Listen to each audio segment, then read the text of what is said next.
नमस्कार। आज हम हरियाणा के एक हालिया और सच कहूं तो काफी परेशान करने वाले मामले पर गहराई से बात करेंगे। मनीषा मामला। जी, ये भिवानी जिले की घटना है और इसने वाकई बड़े पैमाने पर लोगों में गुस्सा और न्याय की मांग को जन्म दिया है। हाँ, और देखिए हमारी जो ये चर्चा है इसका आधार रहेंगी वो सारी न्यूज़ रिपोर्ट्स और सरकारी बयान जो इस केस के बारे में अब तक सामने आए हैं। बिल्कुल। मतलब घटना के पता चलने से लेकर जो अभी जांच चल रही है, उस स्थिति तक सब कुछ इसमें शामिल है। तो हमारा मकसद क्या है? हमारा मकसद है इस मामले के जो मुख्य तथ्य हैं उनको समझना, जांच को लेकर जो सवाल उठ रहे हैं उन पे गौर करना। और हाँ, न्याय के लिए जो संघर्ष चल रहा है, उस पर भी एक नजर डालना। तो चलिए शुरू करते हैं उस खबर से जिसने सबको एकदम चौंका दिया था। एक 19 साल की लड़की मनीषा नर्सिंग कॉलेज में एडमिशन की जानकारी लेने घर से निकली। और फिर लापता हो गई। हाँ, और फिर 2 दिन बाद उसकी लाश मिली।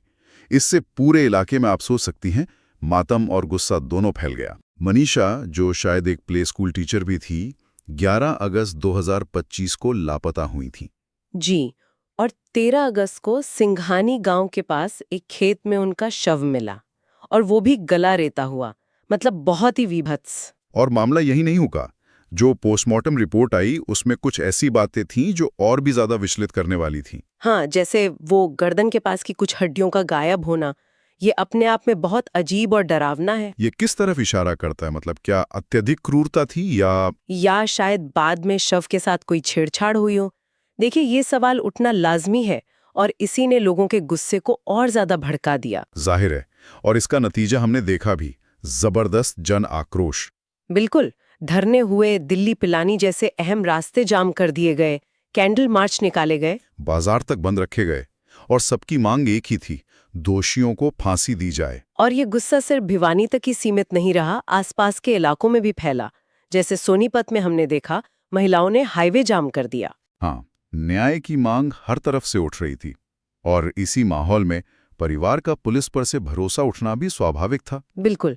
परिवार ने तो सीधे सीधे पुलिस पर लापरवाही का इल्जाम लगाया। उनका कहना था कि जब वो गुमशुदगी की रिपोर्ट लिखवाने गए तो पुलिस ने उसे सीरियसली नहीं लिया। हाँ, बल्कि कथित तौर पर यह कहा गया कि शायद लड़की खुद ही कहीं चली गई हो। अगर ऐसा हुआ तो ये जांच के लिए बहुत कीमती वक्त था जो बर्बाद हो गया। सही कहा।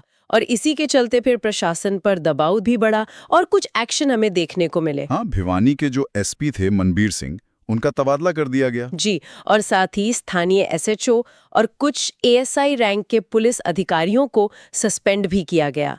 आरोप यही था कि मामले को ठीक से हैंडल नहीं किया। माहौल इतना तनावपूर्ण हो गया था कि अफवाहें फैलने का डर था। बिल्कुल। इसीलिए भिवानी और चरखी दादरी में 48 घंटे के लिए मोबाइल इंटरनेट और बल्क एसएमएस सेवाओं पर रोक लगा दी गई। हालांकि वॉइस कॉल्स चालू थीं। लेकिन कहानी में एक और मोड़ तब आया जब पुलिस की तरफ से आत्महत्या की एक थ्योरी सामने रखी गई। जी, कहा गया कि एक सुसाइड नोट मिला है और विस्का रिपोर्ट में जहर होने की पुष्टि हुई है। अच्छा, लेकिन परिवार का क्या कहना था इस पर? परिवार ने इस दावे को पूरी तरह से, मतलब सिरे से नकार दिया। उनका गुस्सा और अविश्वास इतना ज्यादा था कि उन्होंने साफ कह दिया कि जब तक विश्वसनीय जांच नहीं होती, वो अंतिम संस्कार नहीं करेंगे। इतना अविश्वास? हाँ, और उन्होंने यहाँ तक मांग की कि उन्हें स्थानीय पोस्टमार्टम पर भरोसा नहीं है, वो दिल्ली एम्स में दोबारा पोस्टमार्टम करवाना चाहते हैं। ये तो सिस्टम पर बहुत गहरे अविश्वास को दिखाता है। बिल्कुल।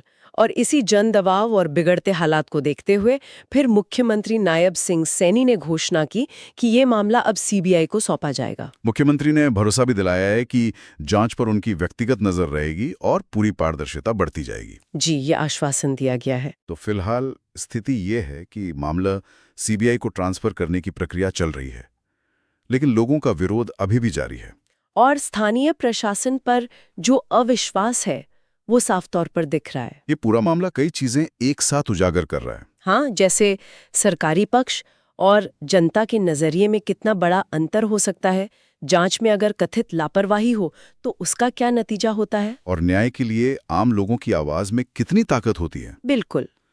तो अब मामला सीबीआई के पास जा रहा है, पर सवाल ये है कि जहां तथ्यों में इतना विरोधाभास हो, एक तरफ आत्महत्या का दावा, दूसरी तरफ क्रूरता के निशान, और जनता का इतना गहरा अविश्वास हो जिसके चलते सीबीआई जांच की नौबत आई। हाँ, तो ऐसे भावनात्मक रूप से चार्ज्ड माहौल में केंद्रीय एजेंसी के सामने सच को उजागर करने और न्याय व्यवस्था में लोगों का भरोसा दोबारा कायम करने की कितनी बड़ी चुनौती होगी।